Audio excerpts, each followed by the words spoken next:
tuma malealo maleanganga paia. Ia fatasi leli mauto. Ia fatasi o ia mato wamanga. Na tauto pe ia fatulala le paia fatafa. Ole malu tapua i ole tua. I le ngafa so afo le tala lelei i tulu inga e fia o Samoa. O tau mai lelei le ngoa ipu a le uruai ali. Ina wasavini whapunga manu tu al tia saoli. O whetai ai mauso le ngoa ipu a tau ili. O whātu uto nei le saena. O mua atu mua mai. O loa tini uto tau le ai. E peo le upu il whaiva vai.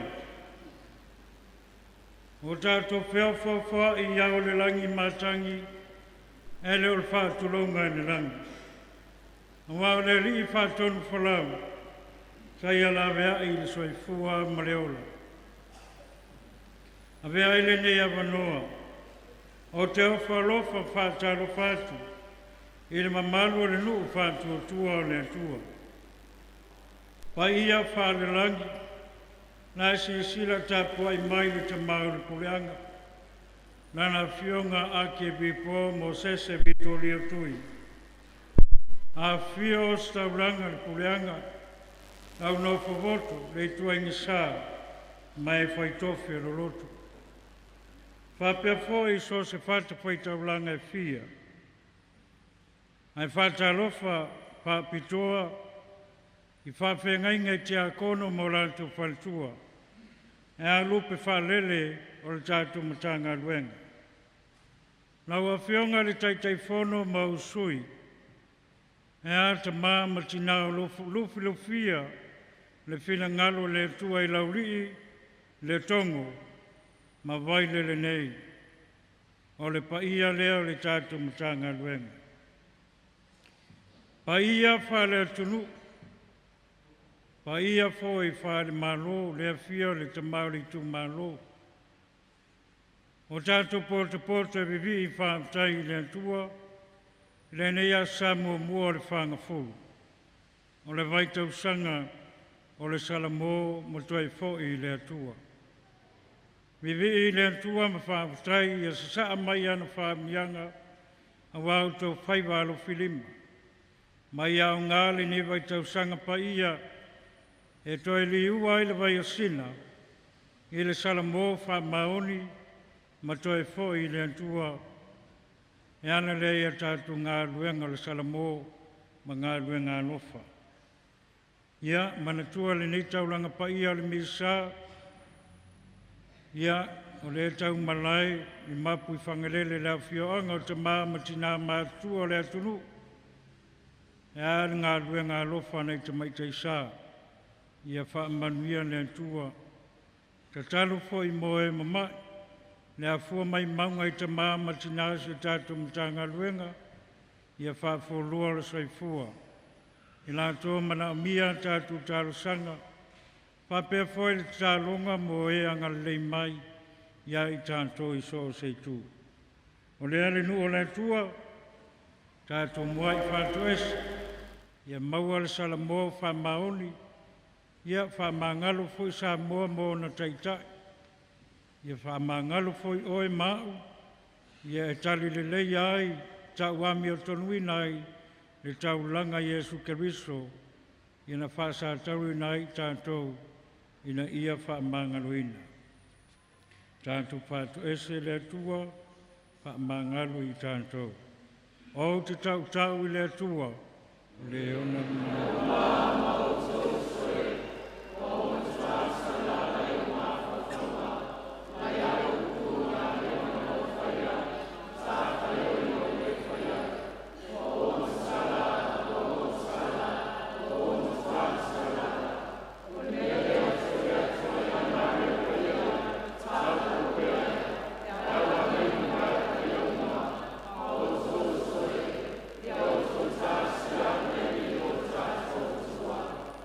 Ia alofa mai a te tātou le atua e ona le manauma. Whamangalu mai tātou mai a tātou angsala. Matai'a tātou I leo lai whāpawau.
Mai ona la matu tau singa le whanga fulu.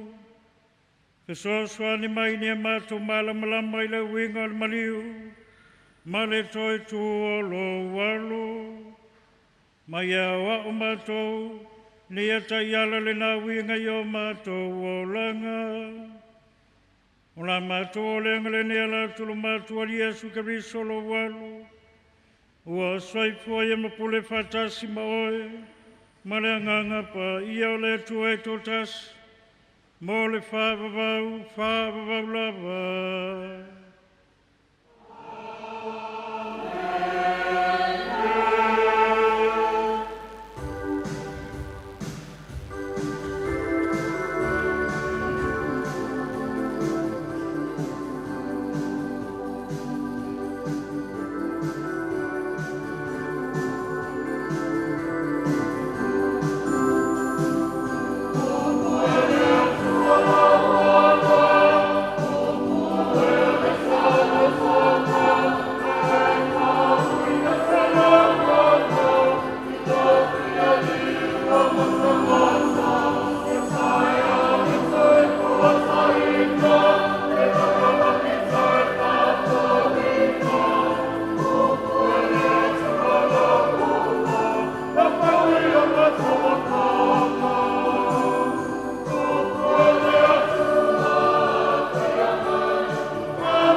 O leo luai o fulfulanga, tātou te mo Vailele tusi o Deuteronome.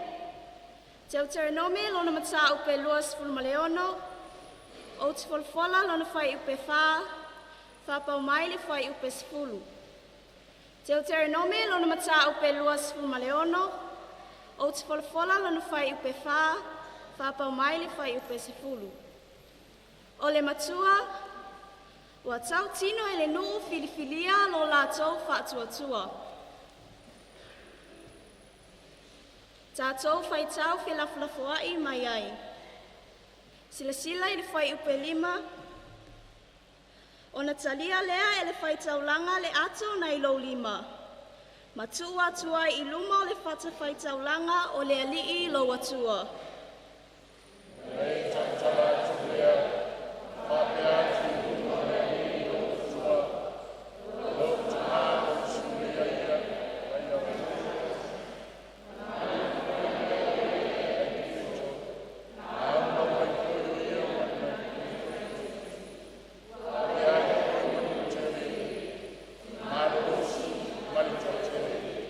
Sila I whai upe fitu, o nā angalea ina lea o I tātou e tangata ai kupito.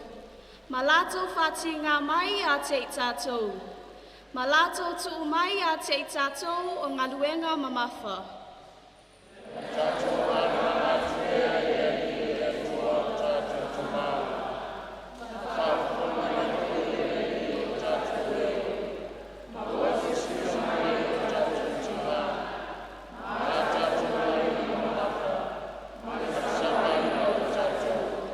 Sila I whai upe iwa, o na au mai a lea o I tātou e le ali'i nei ai kupito.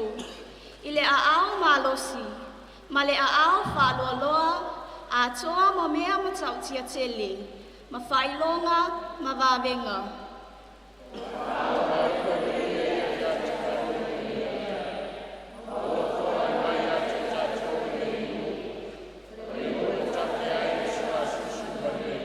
Tātou wholafola whātasi mai ai, o le nei fo'i, e ali'i e, whauta mai, o mai a le whapapolo, fo le lau ele. O e fo'i na mai a te au, o le e tui nā tua I lea I kumo le ali'i lo watua, I te ifu atu fo'i kumo le ali'i lo watua, o le upu a le ali'i.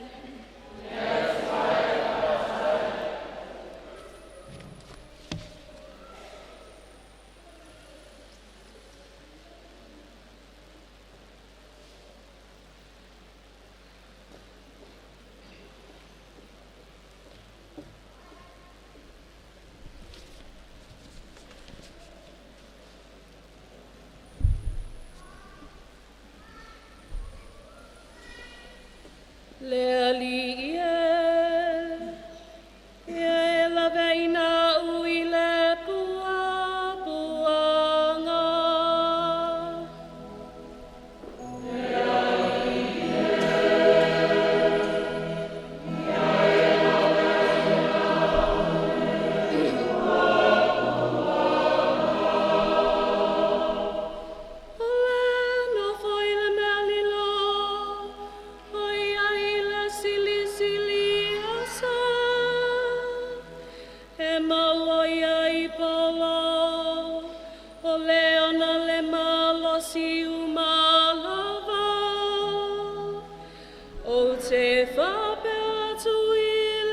Le ali'i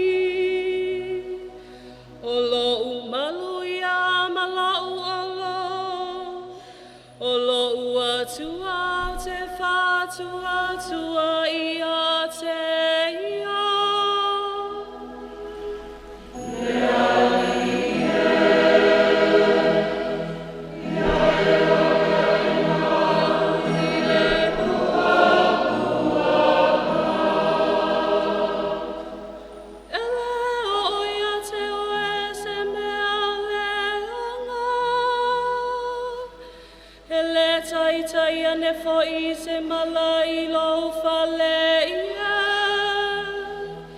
Awa e baloi atu ia, I ana angelo I a te oe.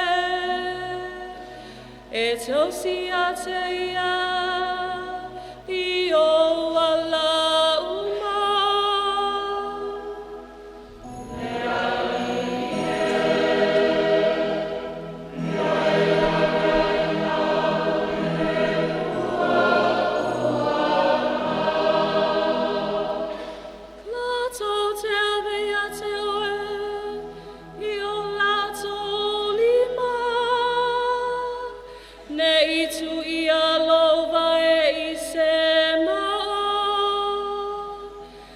Te solia le leona, ma le asipi. E te solia lava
Ole matua, ole tautinonga o e whatuatua I a keriso. Roma lona mta o pesefulu, fola whai pevalu, whawau I le stefulu maletolu. Tato whaitau whelaflafoai I ai.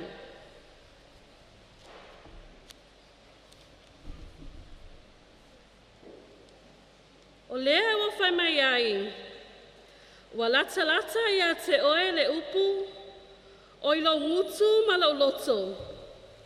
O le upu lea o le whatuatua o mātou o tāla I atuai.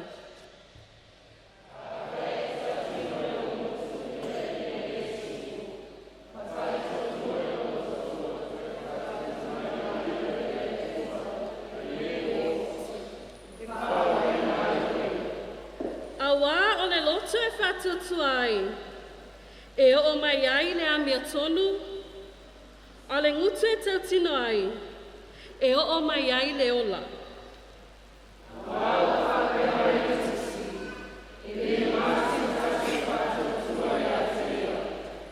Awa ele ese le utaia ma le eleni. Awa o le ali'i e tōtasi o tangata uma.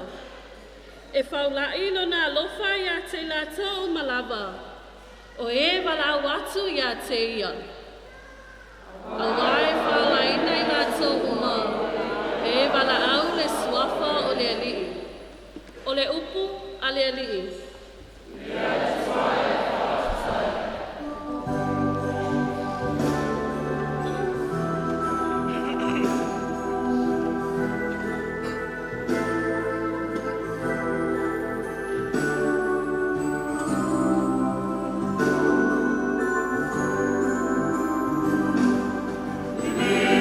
Your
lima o tou.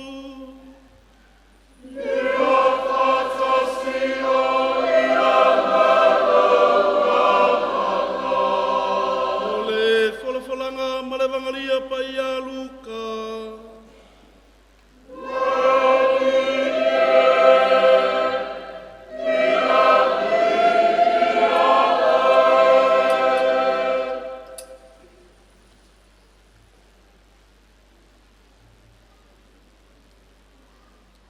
Ua taitaina Yesu ele anganga ile mea tufua, ua whao sosoina. Ua fo ia Yesu maioritana, ua tumu o ia ile anganga Paia. Ona taitaina leo ia ele anganga ile mea tufua, ua whao sosoina ele ti Apolo iaso e whanga fudu. O aso lama ia ele itau mafa ia sina me tasi, ua mawai iaso muli ane. Ona fia tau mawhai leo ia. Ona whai mai leo le ti Apolo ia te ia. A whai o oe o le alo le atua. Ina whetala ia ne ia ile nei maa ia liu a retu. Ona tali atu leo Yesu ia te ia. Ua tu sia. E le na o mea ai e ola ai le tangata. Ona ane ina ai lea o ia ele ti Apolo. Ma whaali ia te ia. Ma lo umma o le lalolangi. Ua se emo lava. Ona whai mai leo le ti Apolo ia te ia, o te awatua ia te oele nei pule uma, ma lo la tau mamalu, a wāua tuina mai ia te au, o te amatua i foi i le o te manao iai. O le nei, a whai e te ifo mai ia te au, e whai maau nei mea uma. Ona tali atu leo Yesu ia te ia, ua tu sia, e te ifo i le li ilo watua, wa nao ia lava e te au na iai. Ona anei leo ia te ia Yerusalema, ua whaatu ia te ia le tumutumu o le malumadu.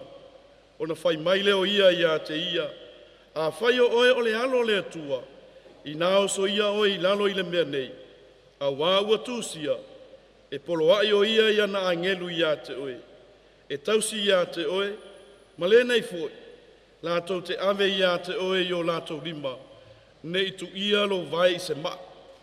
Ona tali atu leo Yesu, ua whai mai le upu. Aua e te tofo i le li i lo atua.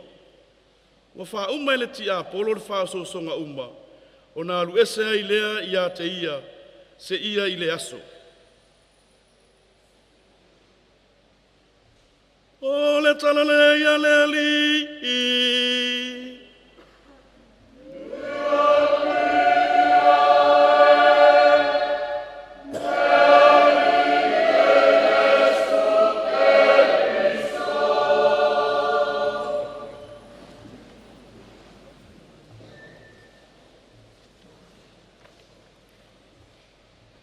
Le tauilo le asa o tapu vai o li folau. Opu ia whailaunga, pe a tau nuu se malanga, sa tau wasa mai i le wasa ma maila e fia. E whātatau fo i le nei aso i upu fola le ali. E le tauilo le asa o au o le ali'i o Yesu Keriso. O wana tau wasa o ia salamo tangata uma ma toe fo'i le tua. Salamo matalia le tala le lei. Repent and believe in the gospel. Iau tātou whālongo ai le upu fola le ali'i. Toa matawina ai la tātou savalinga, ne newe tau sanga Paia o le whanga fulu. Tau asa Yesu i le toafa. Whao sooso le ti Apolo, a whai o oe o le alo o le atua, ina whapa uifo ma le nei malu. A wai tu sia e lawe ai oe au a ngelu le langi.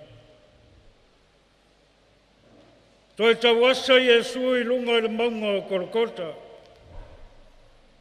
Whao sooso e tangata.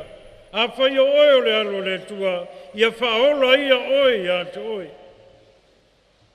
Ma na o le ti Apolo i le i wawenga. mana o fol tangata I vavenga. Mana o pea, mana o pea. Mana o etu lima mea uma. Ia maua ma le paie, maua ma le nofo nofo. Maua ma le whaingofi. E ale nei vai tau sanga, e le to e whaia Iesu se vavenga.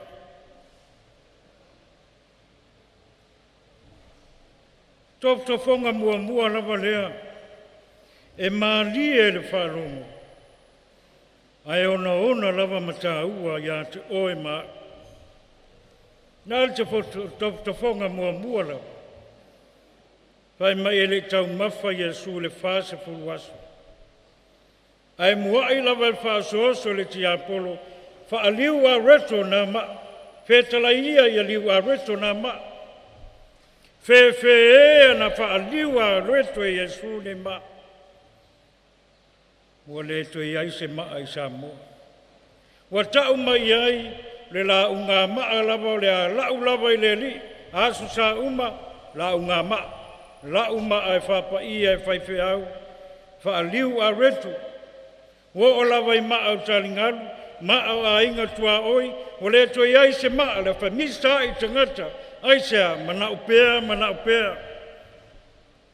Tingana la unga whaife au lava le taidua maa le asu. Aia, e lau mai a e whanau, o mai to e lau a reto e whanau I ala. Fe ana whai e le li, ma ustai le li e ti apolo, e whaliu a reto ni ma.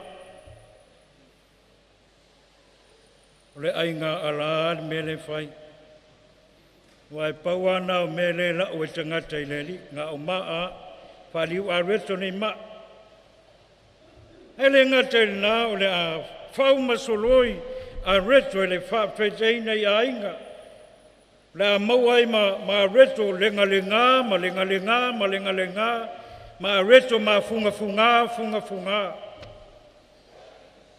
Whawhetai le li ina te le italia le whaasosonga mua. A wao le ai lava le anga sala le sili I le tangata. O le anga sala I le ai. Mana o pea I whaatumul manawa e whaamantela ina le anganga. Ni toi whaia Iesu se wawenga. A le wauri ili mai ai tanto. A le ale wawenga whinangalo I o ia a le wa whetalai. Sala mo ia ma toi fo I le tua. E wawenga sili leo le whangafulu. Sala mo. Salamo ma toi fo I le tua. Whai nei sa wawenga. Mai le manai o le tatu Misasa le Taulaga Paia. Mo le tua masona vi inga. Wha malolo mai ta wasa mai Lauli'i. Ta wasa mai Letogo. E a Vailele. O lewana ta pena. E wha ailo. Le ta wasanga mai ausa matupapine. Se I momoli la palapa malo I le tua ono le neva I tau sanga tahua salamo le vavenga lea e sili ona talia aloa ia e le tua malana sila whanga alofa. Ia whai nei sa vavenga. E le ngata molo wahinga a ia whai mole nu. Se vavenga le lei e mapuna mai ante oe e tupunga mai ante oe, se vavenga e tau lele e fo I le tua male e kalesia. Vavenga sili leo na tahua, I le whangafulu. Mai ta wasa fo I Petelu ma Paulo, o umar whenga inga tuaisa, ta wasa I Abramo, ta wasa Mose, ta wasa Noa, mo le tua malona vi inga, mo le finangalo le tua, e ala tala le leile whenga inga fau, ta wasa Petelu ma Paulo. Ai loma. Nale me na o ia Petelu, ilana tau wasanga o le tala le lei. Whaakolusa ina. O le whapei o lona whaalo na ui lona lona au. A wale tangata mai le langi. A o ia na mana o e ui lalo lona ao ma lona ulu. A wale tangata mai le ele. Le ousa ma tō whaafine ia ke riso. Pa mawalalo ina o ia, a veai o ia ma maletile. O ti maletile ono le tua ma lona finangana. Tawasanga na Peteru. Na ua whau ai lunga le taulanga le kalesia. Le malu le Vatikano. Whau ai lunga le Vatikano mua. Whau atu ai lunga le Vatikano lona lua. E alo lona tolu. Oe ma. Whau ina i lunga le tangata na ulua i te Matai'a. Le suia Yesu Keriso. I lunga le nefonga i lele. E a Paulu. Polo mamau mai Paulu. Whatalio li olo na paa. I loma antoa. O ti maletile foi o ia lana tawasanga. A vea i o ia ma apostolo nu esi. O ti maletile ai loma. Wawai se ina lo nao. Fiti whaatolu e puna mai ai le vai. La e utu vai ai tangata uma le larolangi. Matai'a lau i loa le tawasanga a nei o lua i te mao le kanesia. Le nua le tua, tawasa oe. Wa levana e lotu, wa te lelo whantotua. Wa matua lo whantotua, wa i longa fo ia ngā luenga whatini. Fia ni au whanga fulu. Fia ni au ngā luenga tongsala. Fia ni au sala mō matu ele le tua e wha mangalo oe. Le tawasanga leo le whanga fulu. Tawasa lo tangata. Ai aua le la wasa. Tu lo le upo e toi antea. O le la wasa e whaingo fiena e whasioti tangata. O le la wasa e whaingo fiena e whape atu. Whasa tauro ia teia. Whaasala ia teia. Ngangano leoti. Mea nei ta ua le la wasa. Ale tangata e ta wasa. E fia o ia e salamo. Wha mangalo. Fe tausia. Ma lofa le tasi.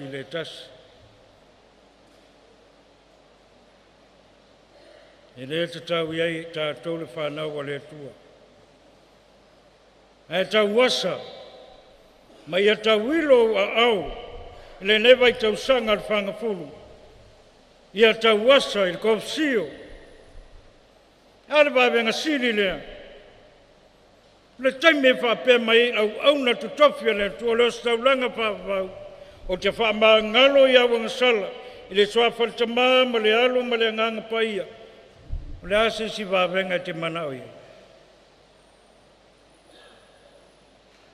I te le manao whalta ngata i nā wawenga.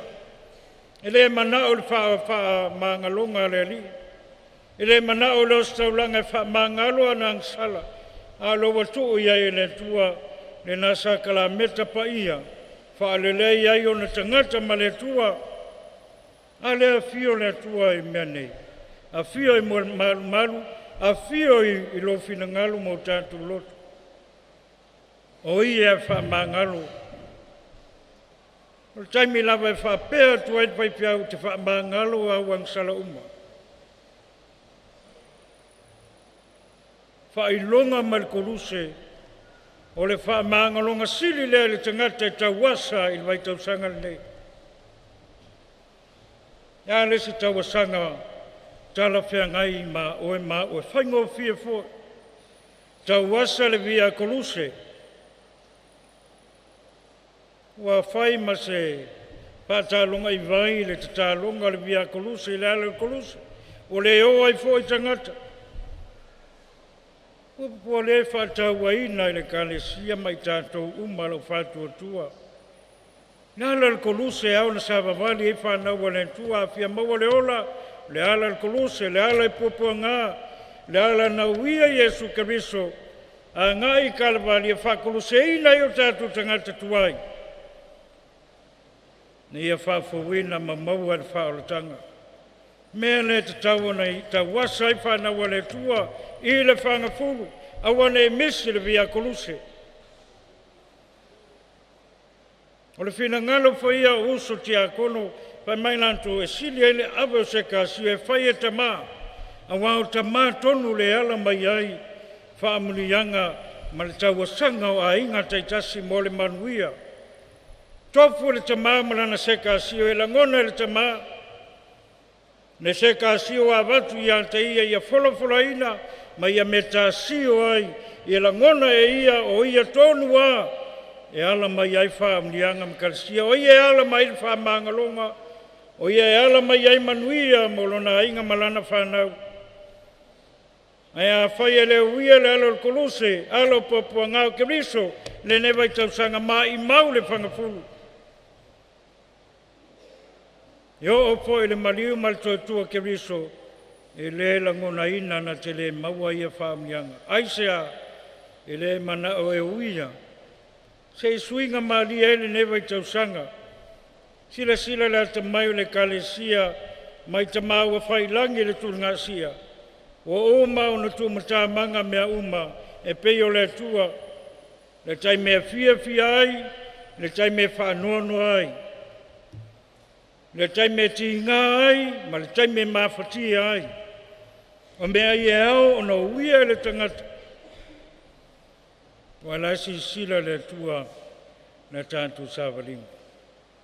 Le si tauasanga tāua le newa tausanga, ana pongi whaamatela ina. Manga luenga le lofa. Awa nei tauilo ai oi. Awa nei le no ai oi. Awa nei ino tangata iatu oi mea ia. Ia whaisa wana pongi. Whaisa u whaamatela ina. Ia whaisa ngā luenga lofa. Ele nau le ai. Ele nau le inu.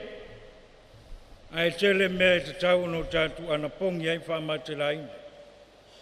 O le tauasanga ma wawenga tāua ia.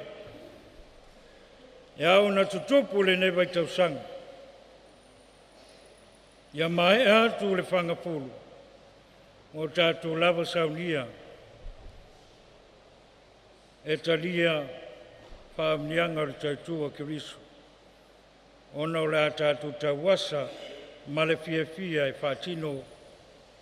Ia mea nei e tāua le newa i tausanga paia. Ia manuia le whangafuru. Manuia le nei sāwalinga o le whantuatua. Ia ese fua o ngā i ati oe ma. Whawina i le tātu sāwalinga o le whantuatua. Ia le tātu anga i atu le nei tausanga paia. O le whamoe le atua. Le upeli.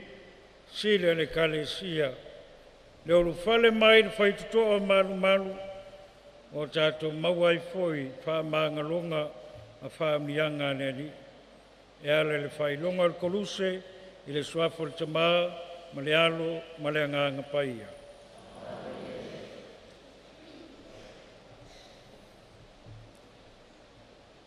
Tātou tūtula i nei e whawhawina, ma tau atu lo tātou whātuatua.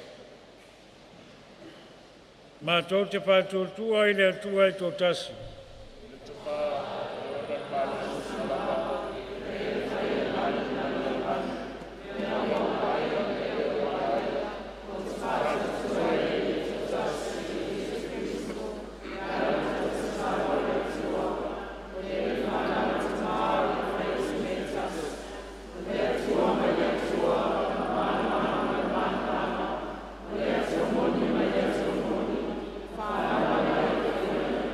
Eu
Fili ono tāua le newe tausanga e te talo. Wa e tātou e te talo, le tua e talo le tātou manao. Ia tātou te talo me meri, nara le ia tātou talo sanga pala utele. Ia tātou te talo mo le Matai'a, o na usoa e pikupo, le ekalesia o au le Lauli'i atoa. Tātou o lenga lea I leli. Tātou te talo mo le tamao le puleanga, na Afioga le aki e pikupo, mo sese vito lio tui, o na usoa o si taulanga, ai maiso le tu a inga Afioga I te akono, le vasenga of sosoani mo lātou whaletua. Afioga I ta Matai'a le auna whawoto, maise I lātou e whaito whinga o le loto. Tātou o lenga lea I leli. Tātou te talo mo Taitai. Taitai o le Lauli'i atoa, ai maise o Samoa nei. Ia filifili whatasi ma le atua. E manuia ai whai ngā upu o malo. Ai ia tō whaua mai le langi, ni wha manuianga a wasa moa maona tangata. Tātou o lenga lea I leli.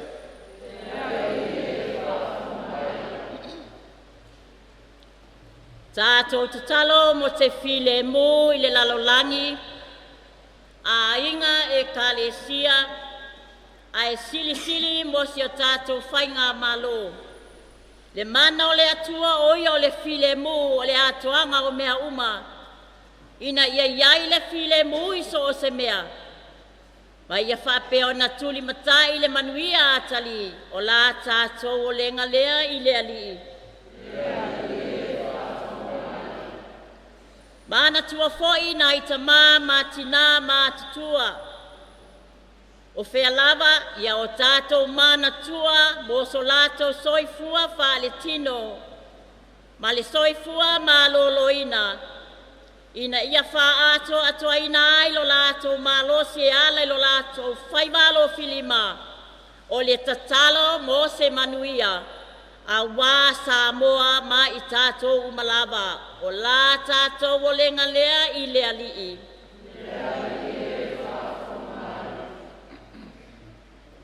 Tātou te talo mo e o lo whāta o tolia I mauta malawa, ona o ngasi o le tinu. I alofa le atua, paiane, paiatu, paifo na awa lofa I whamalolo I ate I lātou. Ia whoa I le malosi la le tino ai whasilisili la le anganga, a wā le atua malona finangalo. O la tātou o lenga lea I le ali'i.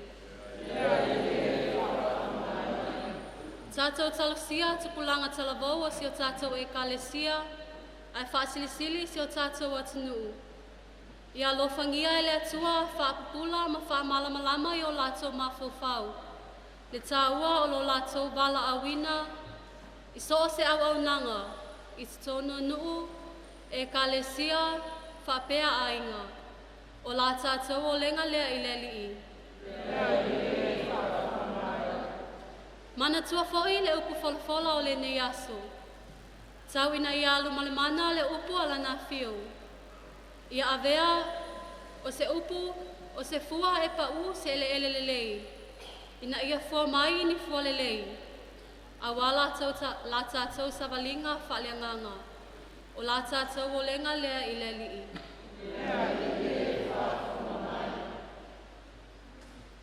E le tau ilo ko I le tau sanga tina Paia o Mawia. Pātasi maruna alo sa mulmulta ia I rana ngā ruen. A sa au pātasi po I marsa valinga a apostolo. A wale tau singa le kalesia. A lofar tina Paia o Mawia I tātou lana whanau. Ia e manatu o e tātou sia mana. Tātou le te kōre te satas. Wai nā kōsu pai atu nā kōre. Pātanga whira kuku mai nā roto tōrana. Unere sa wapea nā roto nāwas. No whāna I atu le tāpō nā kētina. Wale te matasa, suwatu au te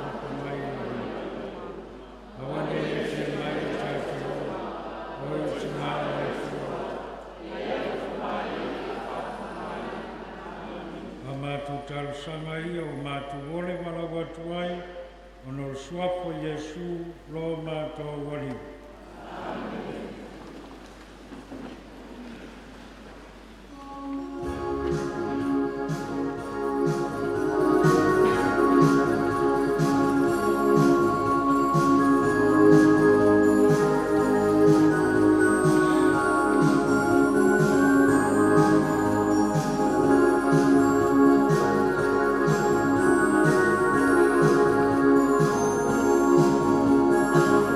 Thank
mātou pāwhine o tau te talo ni e tala leia lau taulanga, ma la o tau e le tuala te mai ona le manauna.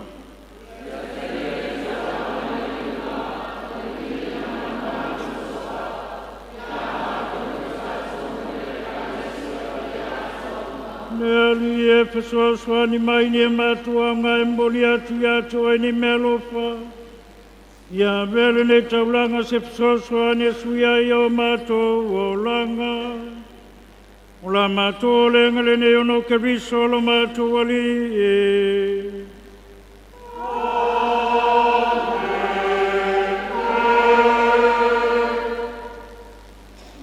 Ia patasi le ali I mautou. Ia patasi o ia mautou. Ina sia ia o tau loto.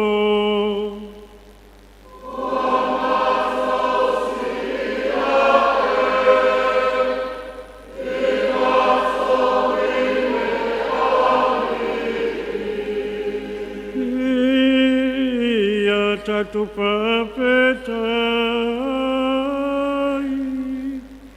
Inari lo tatu atua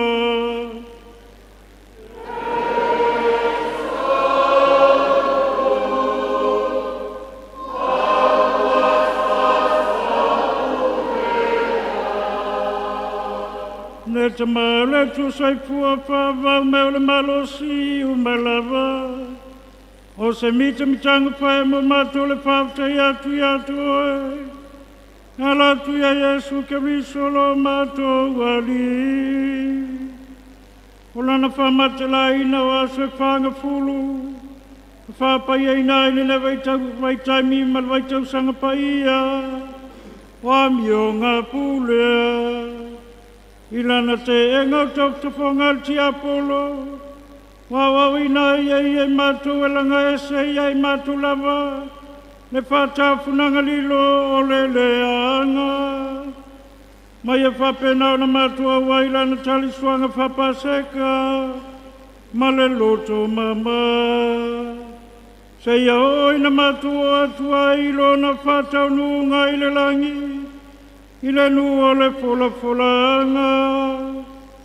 E ai nea na mātua patasi mangelu, malapa ia latu suina le latu pese pai tu mau, o lo vinga.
Mai, o matuai paia lava ma o mea uma, na e whaia e te tau na vi atu I lawa fio.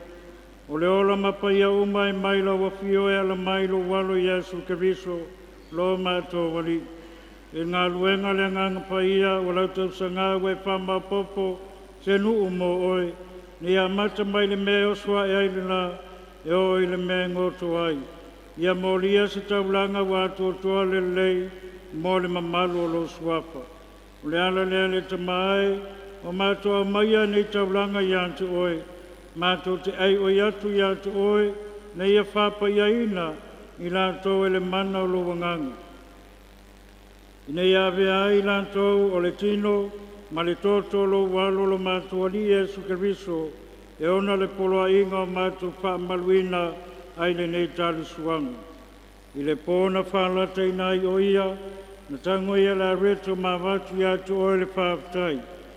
Ma le vi inga, na tofi ia la reto, Wa tufa tulo na uso malfa peantu.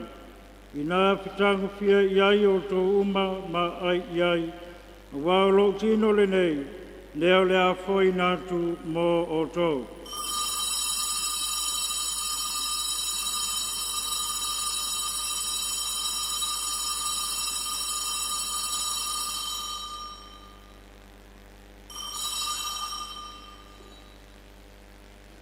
No mai alta mafutanga na tango ia le kalise o te watu ia tu el paputai malviinga. Watu kalise no na uso malpape antu. Ina putangu fia iai o to uma ma feinu ma iai. A wale kalise le neo lo toto. O le toto le fia ngenga po malpape vau. Leo le alingi na tu mo to matangata to tele. Mo le wha mangalu inai o angasala. Yo to whaia le ne sauringa. O le wha manatunga oa.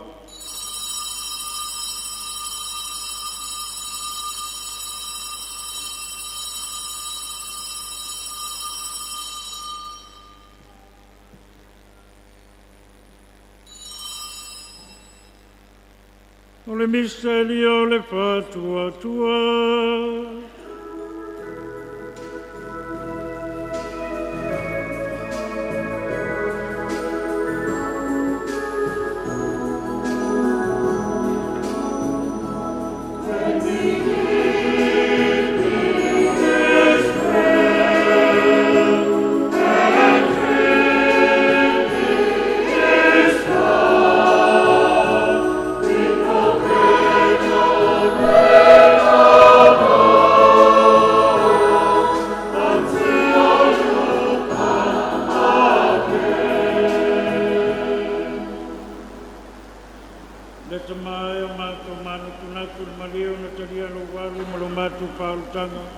Rona tretu malu maluna fia i le langi. Mono mātou sauni atu e whawheroa i ata ia pe atu e fia mai. Mātou te muni atu i atu oe ono le anganga whawtai, e nei taulanga ola ma le paia. Ia e whungalo whamai i le moringa ano e kālesia, mai e silsila me whai taulanga e ona leo ti lea o toi whale e ina ai mātou i atu oe. Hoai mai mātou o tali sua i lona tina malon toto, ngia wha tomo ina i mātou ai lona nganga paia. Mai ave ai mātou le tino ma le nganga e tasi a ke viso. Ia whaia ia i mātou se taulanga tu mau i atu oe. Mai ia whaingofia i ona mātou maua le manuia o lau au paia. Pātasi maria le tinata po o le atua. Iosef paia lantane a po solo ma lau paia uma. Wa mātou whalaulango i ai le soso ali mai o latu talusanga paitu mau. Le ali ia i avele nei taulanga na whai ai le mātou whalinga maoe. Whatali nai le file mu ma le whalutanga le lalulangi atoa. E wha malusia le whatuatua ma le lofa lau e kalesia au maule neolanga. Lau au auna le tamapaia e Francisi, le mātou aki vipo ia Mosese, le tuainga sā ma tangata uma o mawaina lo walo mo oe. Le tamae whaafonga i talusanga lau whanau. O e whao popoina nei i o luma. Le anganga le ma le lofa e pata sia whanau uma i sose tu wala tu au mawai. E tali le ina i luma loa mātou uso ma tu whawhini. Wa mani leu mai nato uma wala tu tuuali ni lalulangi ono lo walofa. La mātou wha moenga la mātou fia mo le whaavau le whaalinga o lo mamaru. E ala ia Kristo lo mātou wali'i. Le mai ai mea le uma.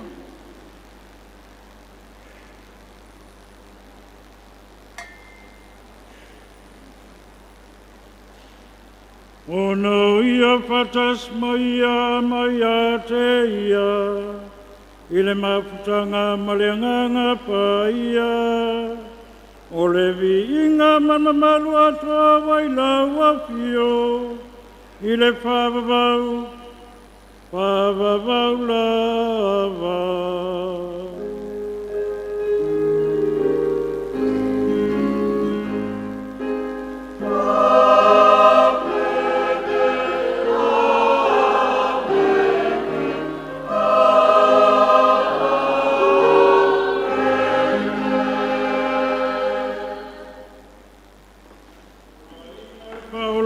mautuera o ngā paia, wa mawhaina whamaro sia i tātou e te talo atu.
Pasama to mai lang sala, pui pui amato mai atu ngalunga uma, amato fatal tali malfama mo e fia fia, mole fi mai lo mato paola Yesu ke riso.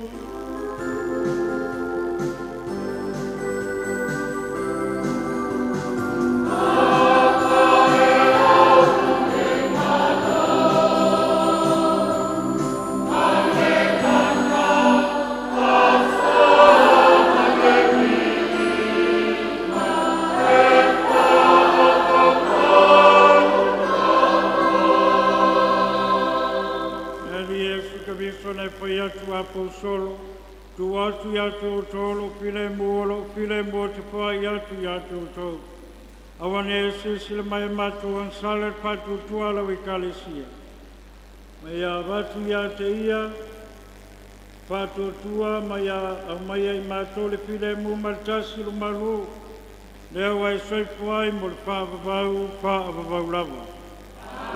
E yatu totu mau le file mo oleli.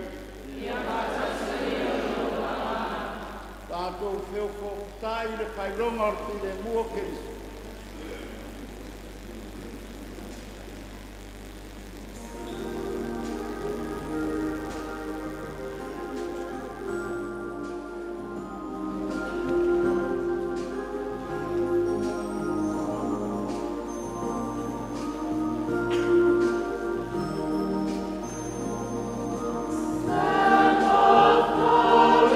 Take away the sins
Pauta le tamai ma moe le tua, pauta ia te ia la veseanga sala le laulani. Manuia la tova laulia le tala suanga le tamai ma moe.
telina lo matu patu tua mo lo matu pa moe moe. E whalo toina lo matu alo whanene mawtanga. Soa ni mai ne matu ole Afioga. Mai e matu mole mole ia ke riso. Ole a reto le ola o ia le ali mo le whawawau. Whawawau lava.